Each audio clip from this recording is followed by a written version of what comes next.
Il y a 66 millions d'années, un énorme astéroïde a frappé la Terre et a déclenché l'extinction massive de presque toutes les créatures vivantes de la planète, y compris les dinosaures. Si l'objet spatial s'était écrasé ailleurs, certains dinosaures auraient pu survivre et vivraient encore de nos jours. Selon certaines recherches, l'astéroïde avait environ une chance sur 10 d'anéantir les dinosaures et les autres animaux de l'époque. Il était bien plus probable que l'astéroïde s'écrase sur le sol sans qu'il y ait de conséquences destructrices majeures. Pour comprendre comment les choses auraient pu se passer si la collision avait eu lieu ailleurs, nous devons découvrir ce qui s'est passé ce jour-là et pourquoi la catastrophe a été si dévastatrice. Cet énorme rocher spatial est tombé sur la zone côtière de la péninsule du Yucatan au Mexique. Cela a provoqué une réaction en chaîne qui a déclenché des catastrophes naturelles dans le monde entier. L'endroit où l'astéroïde est tombé s'appelle le cratère de Chicxulub. Aujourd'hui, la moitié de cette zone est sous l'eau. L'astéroïde avait un diamètre d'environ 12,1 km et se déplaçait à une vitesse de 43 443 km/h. Ce rocher, plus gros que l'Everest, se dirigeait vers la Terre à une vitesse près de 40 fois supérieure à celle du son. Waouh! L'énergie libérée lors de la collision a été aussi puissante que l'explosion d'environ 10 milliards de bombes atomiques. Et la force destructrice de l'onde de choc n'était qu'une des nombreuses catastrophes. L'astéroïde est tombé dans l'un des pires endroits possibles. Et à cause de la façon dont il est tombé, il a projeté une énorme quantité de poussière dans l'air. Imagine que tu sautes dans l'eau comme un athlète professionnel à la verticale et que tu produises très peu d'éclaboussures. Et maintenant, pense à la quantité d'eau qui éclabousse lorsque tu sautes dans la piscine comme un boulet de canon. Donc l'astéroïde a atterri comme un boulet de canon. La deuxième catastrophe provoquée par l'astéroïde est la combustion de la suie. Une petite partie de la surface de la Terre est constituée de roches. Seul un infime pourcentage de cette partie était riche en pétrole et en soufre à l'époque. L'astéroïde a brûlé et soulevé tant de suie dans l'air qu'il y aurait de quoi remplir un stade de baseball couvert.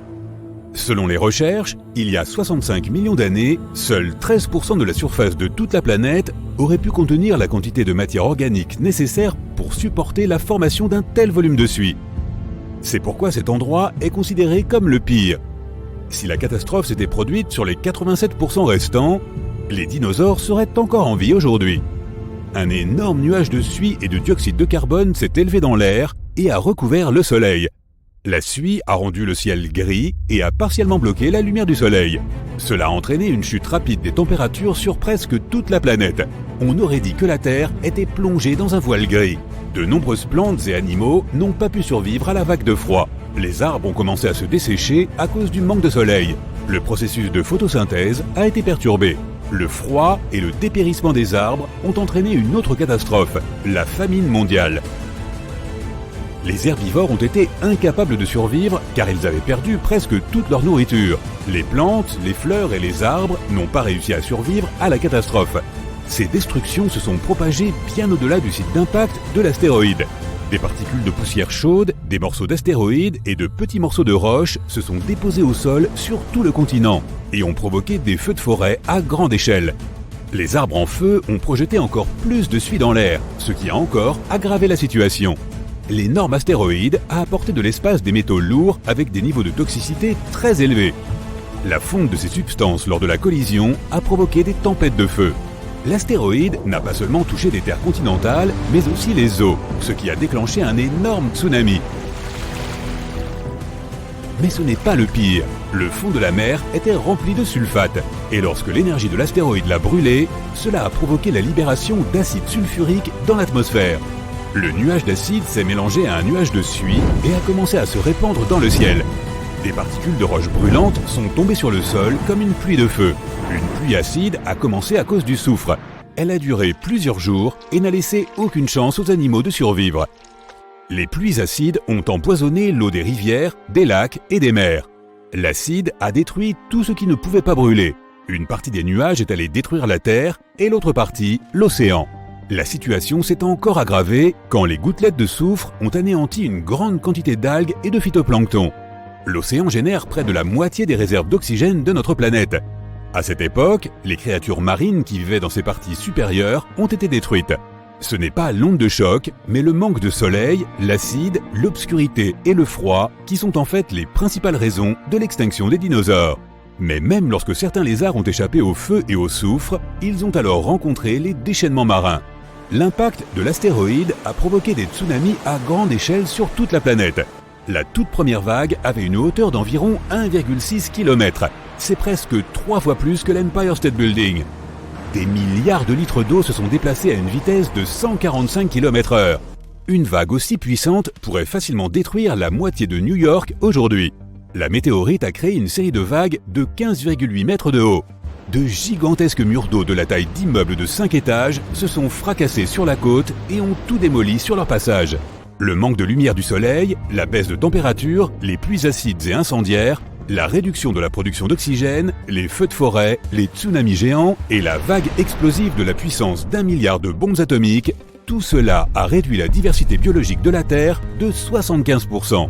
Oui, ça bouleverse le climat, c'est sûr. Des astéroïdes géants avaient déjà frappé la Terre auparavant, mais ils n'ont jamais provoqué de telles catastrophes sur toute la planète. Et si cet astéroïde était tombé dans un autre endroit, disons une forêt, loin de l'eau et des terrains montagneux? Cela aurait provoqué de graves incendies. Un énorme nuage noir de cendres se serait élevé dans le ciel et aurait masqué le soleil, mais il n'aurait probablement pas généré de pluies acides ou de pluies de feu. La plupart des espèces de la planète auraient pu survivre à cette catastrophe. Et si la météorite était tombée quelque part au milieu de la glace et de la neige? Cela aurait provoqué une augmentation rapide de la température sur toute la planète. D'énormes tsunamis auraient submergé de grandes étendues de terre. Cependant, les cendres et le dioxyde de soufre n'auraient pas rempli le ciel. Les pluies acides n'auraient pas touché l'océan. De nombreuses créatures marines auraient pu survivre et vivre jusqu'à ce jour. Et les dinosaures vivant loin des océans n'auraient pas du tout remarqué la chute de la météorite. Les événements les plus terribles se seraient probablement produits si une météorite était tombée sur un volcan en activité. Cela aurait déclenché la plus grande libération de lave de l'histoire. Des tremblements de terre destructeurs auraient commencé et le ciel entier aurait été recouvert de cendres volcaniques. Et si la météorite avait frappé un désert? Elle aurait fait fondre des milliards de tonnes de sable et les aurait transformés en verre. Imagine des dunes de verre qui réchauffent encore plus notre planète. Et nous pourrions déterrer les restes bien préservés d'anciens lézards dans le verre. Bref, il existait de nombreux scénarios catastrophiques possibles, et le pire d'entre eux s'est réalisé pour les dinosaures. Il est peu probable qu'ils reviennent un jour, mais peut-être peuvent-ils renaître. Des scientifiques se sont inspirés d'une idée tirée d'un célèbre film hollywoodien. Ils voulaient trouver un moustique qui se serait retrouvé coincé dans de l'ambre. Ils en auraient extrait l'ADN de dinosaures. Mais cela pose un problème. Le plus ancien échantillon d'ADN qu'ils ont réussi à trouver avait 1 million d'années. Les dinosaures se sont éteints il y a environ 66 millions d'années. En outre, l'ADN est une chose très fragile. La probabilité qu'ils aient pu être conservés intacts quelque part pendant si longtemps est très faible. Ainsi, au lieu de rechercher l'ADN de cet ancien dinosaure, les scientifiques ont décidé de prélever l'ADN des plus proches ancêtres de ces lézards, les oiseaux. Au cours de millions d'années d'évolution, les pattes des dinosaures auraient pu se transformer en ailes et les bouches allongées en bec. Les pélicans sont très semblables aux ptérodactyles, les autruches ressemblent aux vélociraptors et les poulets ressemblent beaucoup aux T-Rex. Bon, arrêtons-nous un instant et imaginons un poulet de la taille d'un T-Rex. Salut toi, tu veux un morceau de moi? Un poulet ordinaire est considéré comme le plus proche parent de l'énorme lézard. Enlève-lui le plumage, recouvre-le d'écailles, donne-lui une bouche dentée au lieu d'un bec et attache-lui une longue queue. Et tu obtiens un véritable mini-tyrannosaure par sa structure corporelle et ses mouvements. Au plus profond de son ADN, on trouve des gènes similaires à ceux que possédaient de redoutables prédateurs. Avec l'aide du génie biologique, les scientifiques prévoient de jouer avec son ADN et d'essayer d'inverser l'évolution. Ce qui signifie que la reproduction des dinosaures peut devenir une réalité. Eh bien, cela pourrait se retourner contre toi. Partons pour un voyage dans le temps. Nous survolons le Moyen-Âge, les premières civilisations humaines, les ancêtres des premiers humains, les dinosaures, les premiers animaux terrestres, les anciennes créatures marines, et ainsi de suite jusqu'au tout début des temps. Et la voilà, cette nébuleuse est notre futur système solaire. Pour l'instant, ce n'est qu'un nuage de poussière multicolore composé d'hydrogène et d'hélium qui tourne sur lui-même. Ce nuage a commencé à rétrécir et à devenir plus dense. Il existe une théorie selon laquelle il y aurait eu des explosions de supernovas près de notre nébuleuse. Leurs ondes de choc ont pressé la nébuleuse de différents côtés jusqu'à ce que le centre du nuage devienne trop lourd. L'énorme poids l'a comprimé et des réactions nucléaires en chaîne ont commencé au centre même de ce nuage. Cela a chauffé le nuage et l'a fait briller. Bientôt, il s'est transformé en une sphère dense et c'est ainsi que notre Soleil est né. Cela s'est passé il y a environ 4,5 milliards d'années. Notre planète n'existe pas encore. Il n'y a qu'un disque de poussière et de débris spatiaux en orbite autour du jeune Soleil. Ces débris fusionnent progressivement et deviennent de plus en plus lourds. Observons le centre même de cette pile d'astéroïdes. Le poids total des débris comprime tellement la région centrale qu'un noyau métallique dense s'y forme. L'énorme pression chauffe le noyau et la température au centre de la jeune Terre atteint près de 6000 degrés. Et il y a un noyau liquide autour du noyau solide. Cela crée le champ magnétique de notre planète. Maintenant, lorsque les radiations du Soleil et du vent solaire atteignent la Terre, elles se fracassent contre le bouclier que forme notre champ magnétique. Jusqu'à présent, notre planète ne cesse de brûler et ressemble plutôt à une boule de lave. Mais elle commence à se refroidir, formant une croûte solide. À ce moment-là, une autre protoplanète apparaît à l'horizon. Elle ressemble plutôt à un astéroïde de la taille de Mars. Et ce débris massif vole vers nous. Il frappe la jeune Terre à un angle tel qu'il décroche une partie de notre planète. Le débris se brise en plusieurs morceaux et s'arrête dans notre orbite. Après un certain temps, tous ces débris se rassemblent pour former la Lune. À la suite de cette collision, la Terre se met à tourner trop vite. Une journée dure alors environ 5 heures, au lieu des 24 habituelles.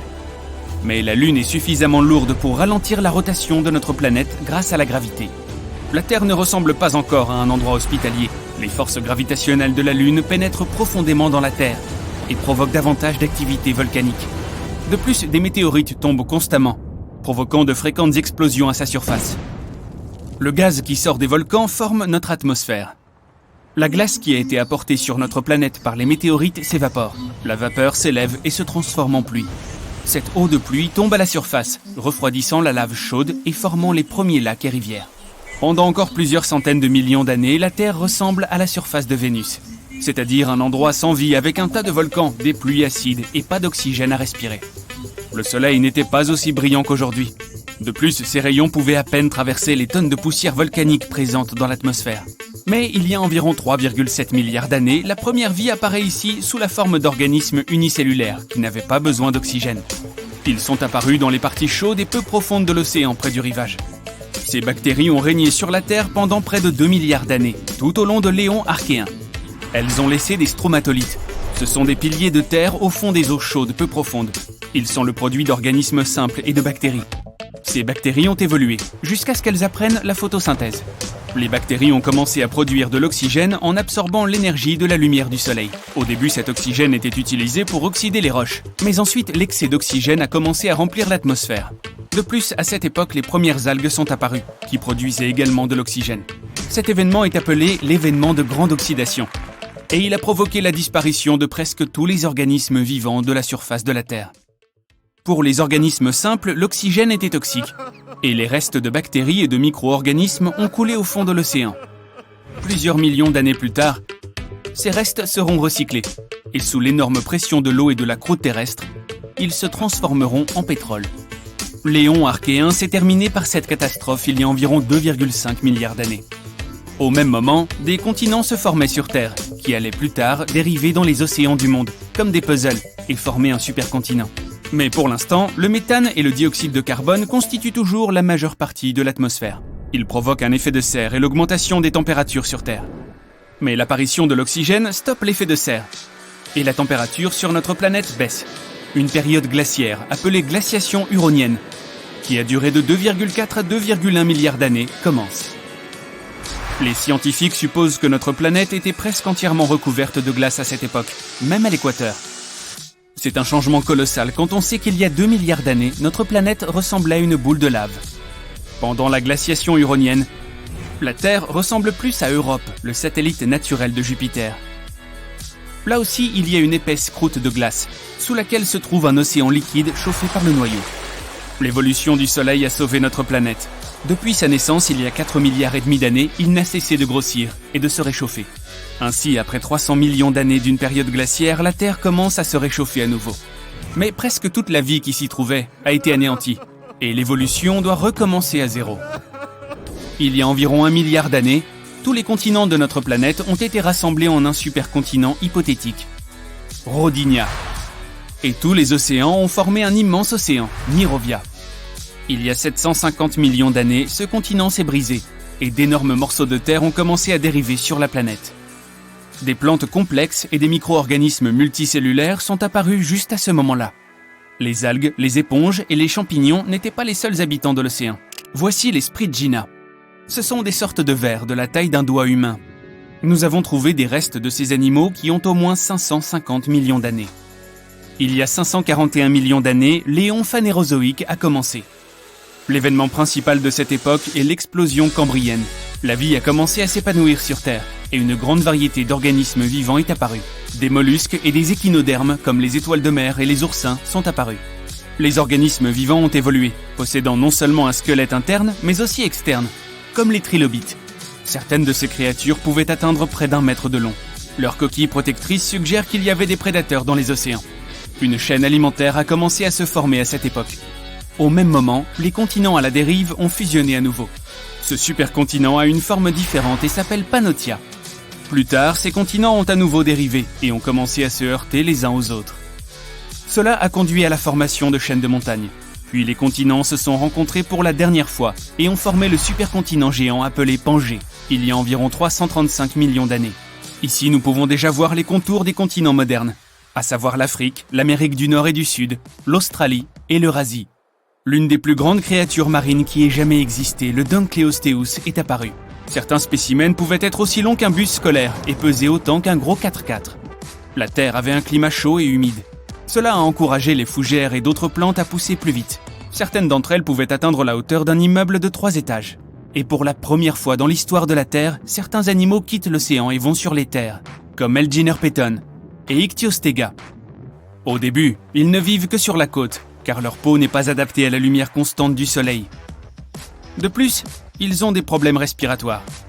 Les premiers animaux terrestres avaient à la fois des branchies et des poumons, mais leurs poumons étaient sous-développés, si bien qu'ils devaient fréquemment retourner dans l'eau.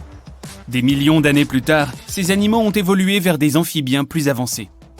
Bien qu'ils ne soient pas plus grands que les lézards ordinaires, ils pouvaient déjà vivre pleinement sur Terre. Mais cet épanouissement de la vie a pris fin avec une nouvelle ère glaciaire. Les glaciers des pôles ont lentement dérivé vers l'équateur. Les animaux n'étaient pas préparés à cela, et la plupart d'entre eux n'ont pas survécu à cet événement d'extinction. Mais il y a 290 millions d'années, l'évolution a repris le dessus, et des animaux terrestres plus évolués ont commencé à apparaître. Petit à petit, ils ont augmenté en taille, se sont multipliés, et ont donné naissance à de nouvelles espèces, comme le Scutosaurus et le Gorgonopsia. Mais cette période n'a pas duré longtemps non plus. Seulement 40 millions d'années plus tard, à la suite d'événements inconnus, 95% de tous les organismes vivants sur Terre ont cessé d'exister. Cela a pu être causé par une météorite géante ou par une activité volcanique accrue. Une autre hypothèse dit que cela aurait pu être dû à la libération de méthane du fond de l'océan. L'ère mésozoïque a commencé après cette extinction.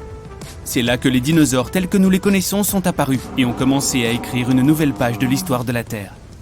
Le problème avec l'astéroïde qui a anéanti les dinosaures, ce n'est pas vraiment l'astéroïde en soi, mais plutôt le lieu de l'impact. Ce caillou de l'espace a vraiment choisi le mauvais endroit pour percuter la Terre. L'angle de l'impact était aussi mal choisi. S'il s'était écrasé à la verticale, il y aurait eu moins de dégâts. Mais l'impact avec un tel angle a soulevé d'énormes quantités de poussière dans les airs. Après le désastre, des tonnes de suie ont pris feu. Il y a 65 millions d'années, seulement 13% de la surface de la Terre contenait assez de soufre et de pétrole pour former de grandes quantités de suie. Si l'astéroïde était tombé sur les 87% restants du territoire terrestre, les dinosaures existeraient probablement encore aujourd'hui. Mais il a impacté le pire endroit possible et soulevé 1 million de tonnes de matière inflammable dans l'air. Un nuage de particules incandescentes a empli le ciel et s'est déplacé au-dessus de la surface terrestre.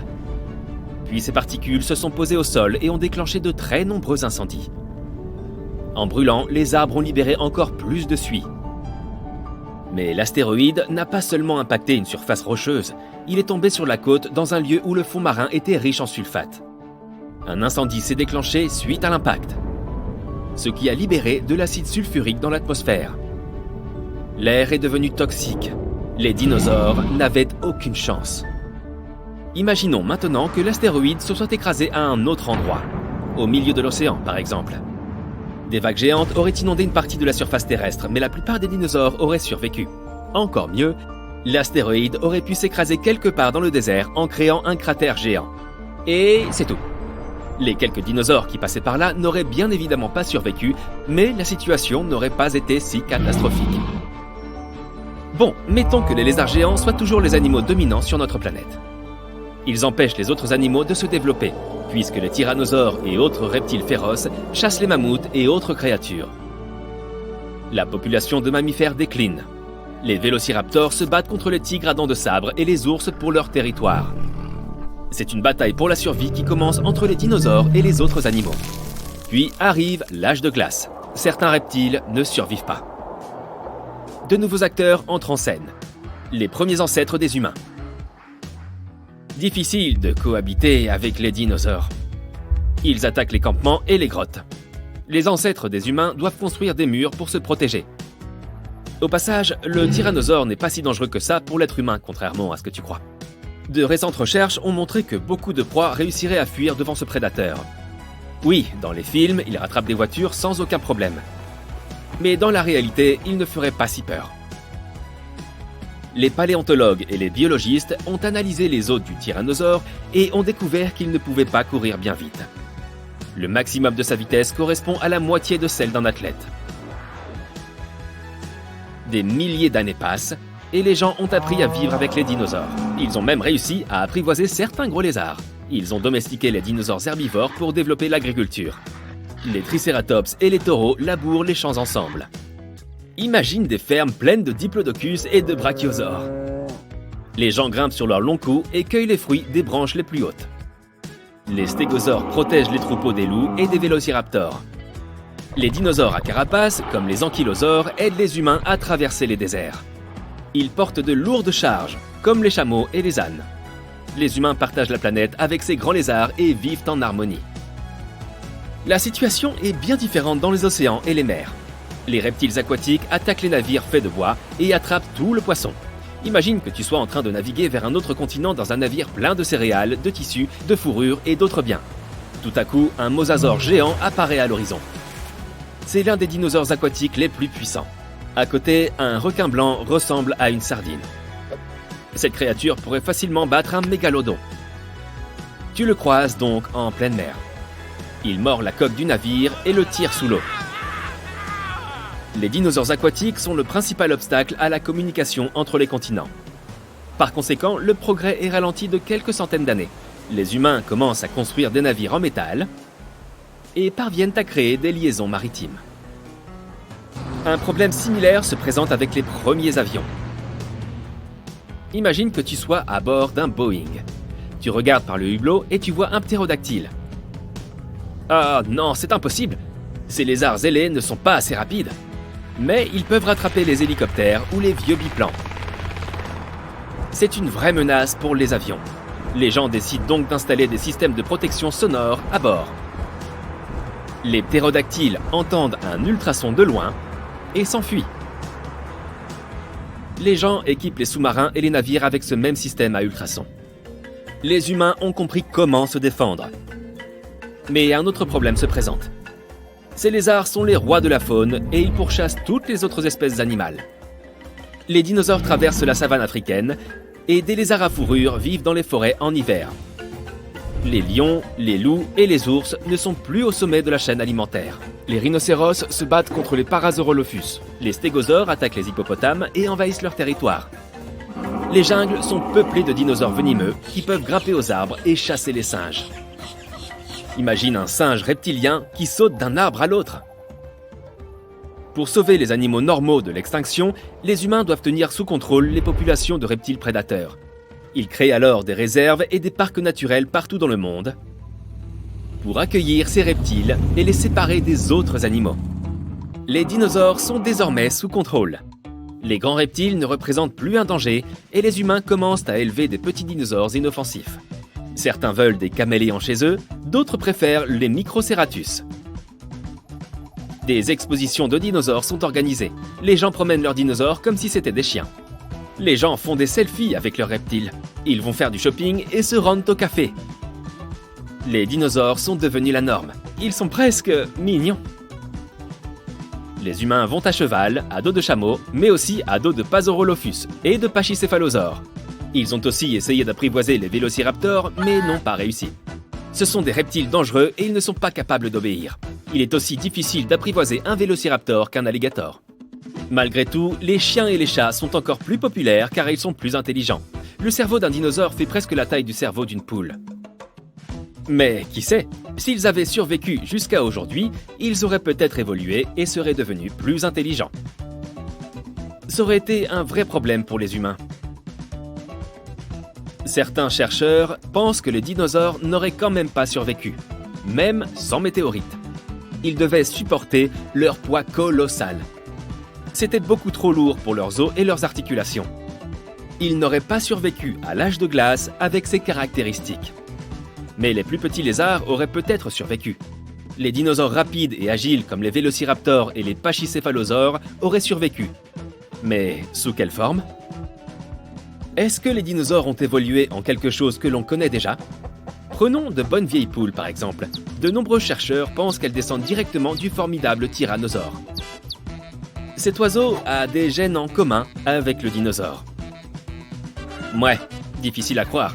Mais observe le corps et la démarche d'une poule. Enlève-lui ses plumes, recouvre-la d'écailles et mets-lui une mâchoire dentée au lieu d'un bec. Voilà un mini T-Rex. Il n'y a pas que les poules qui descendent des dinosaures. Beaucoup d'oiseaux sont les descendants directs des dinosaures. C'est étonnant, mais les alligators, les serpents, les crocodiles et les varans ne sont pas aussi proches de leurs ancêtres dinosaures que les pélicans, les cigognes et autres créatures volantes. Après des millions d'années d'évolution, les pattes des dinosaures se sont transformées en ailes et les mâchoires allongées se sont transformées en bec. La génétique des oiseaux permet de comprendre les dinosaures. Les pélicans ressemblent à des ptérodactyles et les autruches à des vélociraptors. Il existe probablement d'autres animaux qui ont des gènes en commun avec nos gros lézards. Si cette météorite ne s'était pas écrasée sur Terre, tous les dinosaures auraient évolué en créatures complètement différentes et inattendues. Les chercheurs veulent étudier attentivement l'ADN des oiseaux et essayer de remonter l'évolution grâce à l'ingénierie génétique. Ils espèrent pouvoir faire naître des dinosaures un jour. Pour ce faire, ils doivent trouver un génome spécifique qui est resté inchangé pendant des dizaines de millions d'années. Ce génome se cache dans l'ADN et il n'est pas si facile de le trouver et de l'extraire. Tu crois qu'en 2050, on verra naître des dinosaures ?